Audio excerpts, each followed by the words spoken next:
What's up mga panalo, yun, magandang tanghali sa inyo lahat. So for today's vlog, papakita natin sa inyo kung paano maging plug and play talaga itong stock radiator dito, stock fan dito sa ating RDT radiator. So ito nga pala yung ating RDT radiator. So sa lahat nagtatanong, plug and play po talaga yung pan niya. Ito yung pan niya, pasalpak nyo na ganyan. Tapos yung mga bolts na inalis nyo, yun din ang gamitin nyo. So lagyan nyo lang ng nut sa likod. Ayan.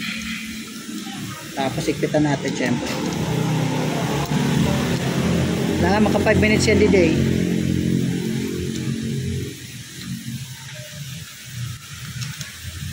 So yun. So tatlong bolt po yan na stock natin. Bali lagyan lang ng nut. Ayan, nut. So ito yung nut natin. Ang size nung ano po, nut is 10mm. Ang bolts naman natin ay M6 8mm. Okay. So yung pangkalas niya sa dulo is Philip. Pwede rin na 10mm na open or box wrench or socket wrench. So ganun lang. Huwag nyo muna hapitan. So kailangan nyo muna mailagay yung mga bolts. Yan. So pangalawa na to ngayong araw. So June 11, 2024. So medyo maraming bumili ng radiator ngayon. So kahapon nagkabit din kami ng isa.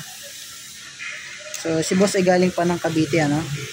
Shoutout sa mga Cavite nating mga customer dyan, solid customer. Maraming salamat sa inyong pagdahil dito sa ating shop. So kahit malayo, dinarayo tayo kasi siyempre gusto nilang masubukan yung gawa natin. So kailangan nyo dito ng impact wrench o kaya kahit normal na panghigpit lang, pero kung may impact wrench kayo mas maganda. Sakit natin G's. So kailangan natin ng isang open na pangontra sa ilalim. So huwag natin paka-persahin ng higpit kasi aluminum lang to.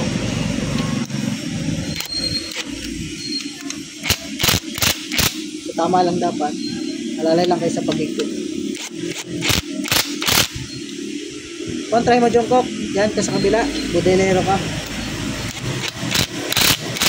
Okay. So yun, mahigpit na yung ating radiator fan dito sa ating RDT. So nagtatanong ng brand, ayan, RDT po yan mga panalo. So ito nga pala yung ginagamit sa kasalukuyan ni Sir Motodec, yung siya kay Boss Motodec. Ayan si Sir Motodec. So ito yung ginagamit yung radiator. Ito na yung pana, ikabit na natin. So yung gap niya kung mapapansin nyo maganda. So malaki yung clearance, kasi halos yung isang daliri. At literal na plug and play. Ayan si Bossing. Sa Bossing. Andiyan na yung pagkain natin. Deliver na.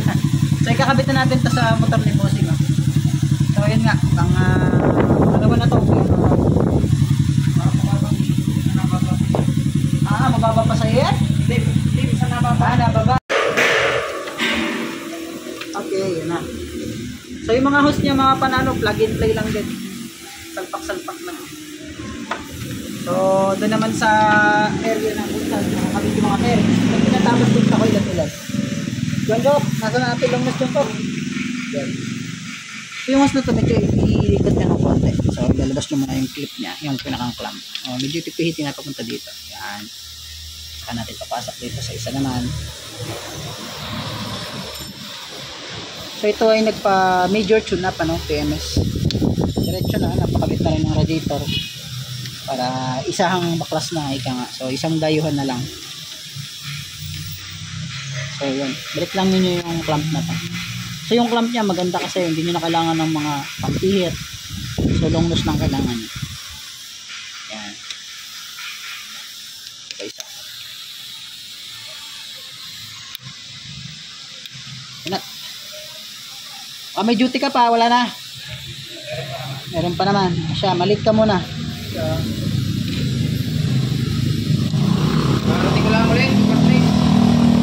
Sana all, pagalagala lang. So taas naman tayo mga panalo.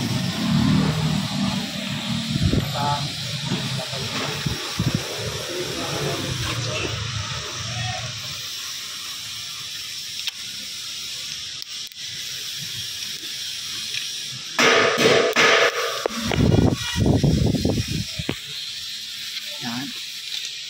Tapos yung hose.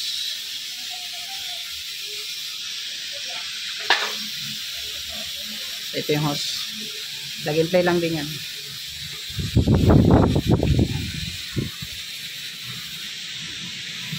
Okay. So lahat ng hose natin is konektado na. So ready for bleeding na lang ng coolant. So yung pan natin nandito na rin, nakaabang na rin. Siyempre huwag nyo kalimutang i-install na agad yung pan. Siyempre yung spark plug. So dahil nga nagpa-PMA siya, kaya marami tayong kinalas-kalas.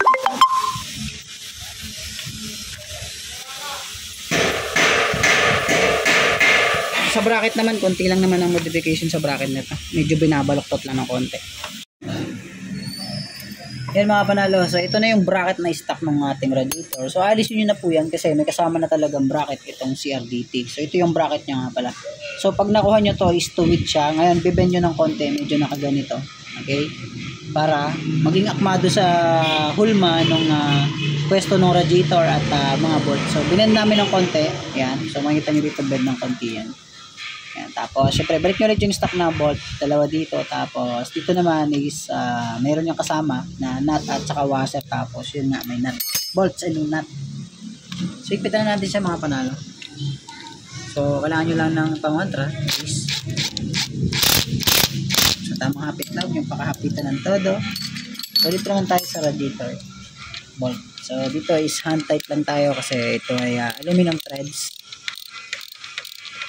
para maiwasan natin mabilog.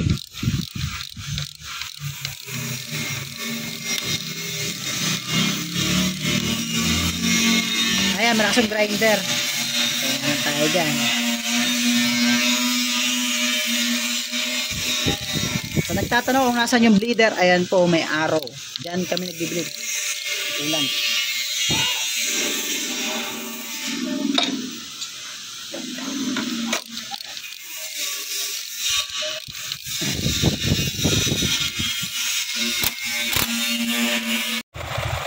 Tapos na 1 litro eh. So ito mga panalo, nagbi-bleed naman tayo para mapuno natin lahat yung mga hose. So para mawala yung tinatawag natin na air pocket. So dito po yung bleeder niya, yung may arrow na green, triangle na yun, yung arrow. Pinakamataas ng volts na tester. So malaking bagay pag nag-bleed nyo yan. Saka mawawala yung mga stock na kulat para masaitin. So sasalin na ni Master TV dun sa kabila ng kulang.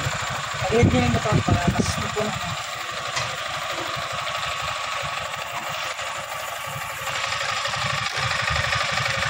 Tiga din sa Master TV yan. Yan mga yan nakulin mo muna para hindi mag Visit? Tatanggal yun. Wala na yung hindi na nababa pag chakol. Sarado mo na. Ayaw pa ito. Sila ng vlog ko Of course. Don't say bad words. Yan na, na-install na natin yung radiator. Bali, magtatabas naman tayo ngayon ng mga parts. Bali yung sa engine cover. Tapos dun sa side fairings, kunting-kunti lang naman. So kahit na tansyahin nyo na lang yun. So dito naman, so kailangan nyo talaga sukatan. Pero dun sa side fairings, pag matagal na kayo nag-install, kaya ng dito install ng diretso. So sa minor, tignan nyo minor. Maganda naman yung minor niya. So kanina mababa yung minor niya ng bagong dala dito. Yan, stable naman yung idle. Isa natin yung throttle body niya, nandumi. So yan lang mga panalo at tapos nyo, kabit natin mga pairings.